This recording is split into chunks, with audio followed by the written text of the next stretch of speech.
For our second video on the posture blog, I wanted to question and ask, why be concerned with posture?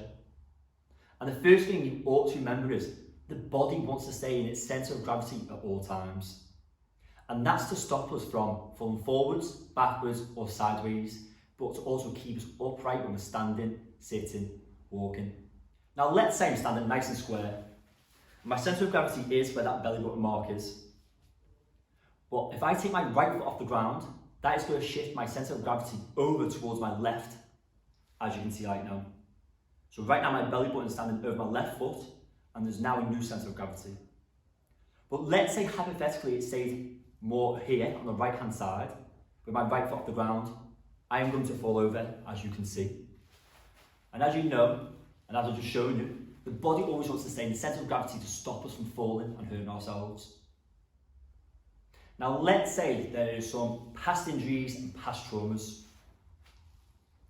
This may be in the toes, feet, the ankles. Let's say it's a broken tibia, fibia, bad knee, damaged ligaments, tendons, working its way up to the body. Whatever the injury or trauma, that's going to have a knock-on effect to the rest of the body. Now something we've all done is we've all gone over on our ankle and we felt that ligament pull. What is the first thing you and your body does as you start walking away from the situation, or a couple of days after when you start walking? You start limping, trying to put as little pressure on the left foot as possible. What that does then, it shifts that centre of gravity over to your right hand side. Your right hip becomes height, your left hip somewhat droops. Now let's say you're doing this for a continuous amount of time. Let's say it was for 12 weeks you're walking in this position. Because your right hip is height, the chances are your left shoulder might hike with it. Because then your body, your upper body should I say, is also trying to hold its new central point. Because the right hip is height, the right shoulder won't hike, putting our upper body over to the left, because again that's going to take us off our centre of gravity. So what it'll do is it'll raise that left shoulder to hold that new central point. And this may seem like a little bit of an exaggeration, but it's also how easy it is for your posture to realign itself, to hold that centre of gravity, and to keep your body out of pain moving forwards. Now let's say you have had a past trauma or injury. The first and main thing you need to be doing is obviously allow it to rest and recover.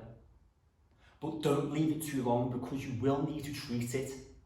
Because if you don't treat it, it will not build up and you'll still have a knock-on effect. Again, remember, the body doesn't want to be in pain. So if there's a slight bit of pain, your body is going to adapt its positioning, the way it moves, to keep the body out of pain, which is then going to change the centre of gravity and the way your posture sits and lines.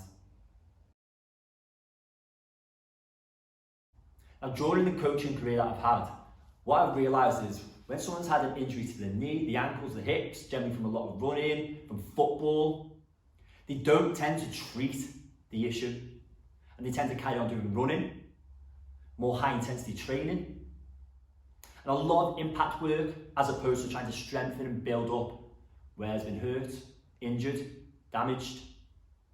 And that's including not just the muscles, but also the ligaments, the tendons, and the bones.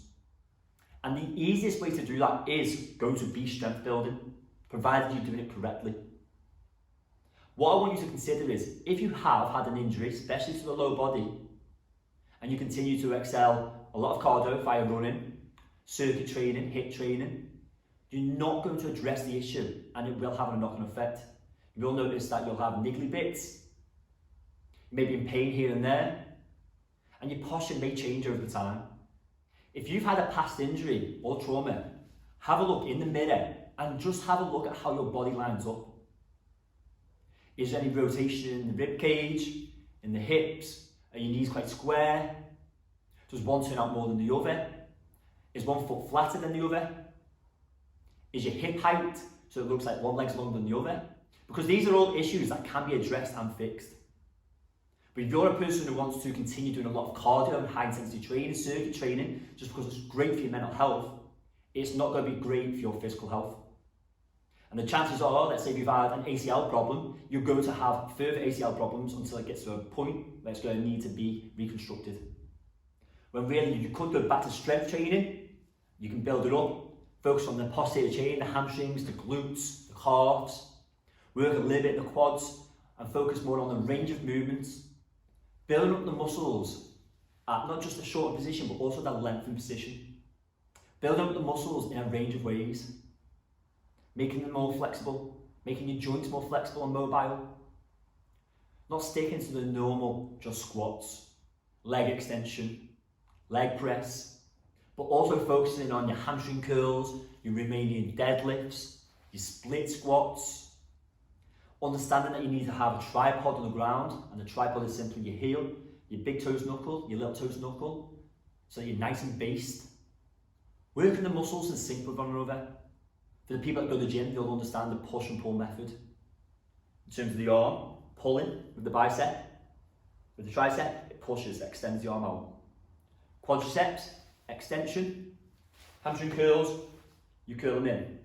Again, push and pull. Chest, pusher movements. Your back muscles, puller movements. And all these muscles work in sync with one another. Personally, one of the best ways to improve your flexibility, your mobility and strength is working both sets of muscles, the push and the pull. Improving its range of movement alongside strength with good technique, understanding how the body is meant to work. Personally, I'm not a fan of stretching, because where people go wrong is they tend to stretch lengthened muscles, and all you're going to do then is stretch an overstretched muscle. Yes, hypothetically, if your quad feels tight, you might think if I stretch it out, it's going to make it feel better. But let's say your quad is already in a lengthened position, and your hamstring, which is the opposite, is in a shortened position. If you stretch that quad, which is in its lengthened state, yes, it's going to feel looser for a while because you've stretched a bit more, but then it's going to go back to its lengthened state, and the hamstring is still going to feel shorter. So next time a muscle feels tight, let's just say hypothetically it's the bicep, it's the quadricep, try stretching the opposite muscle. Stretch the hamstring for 45 seconds to a minute, or even the tricep. But this is only going to be a short-term solution to a long-term fix. And that's what you need to remember.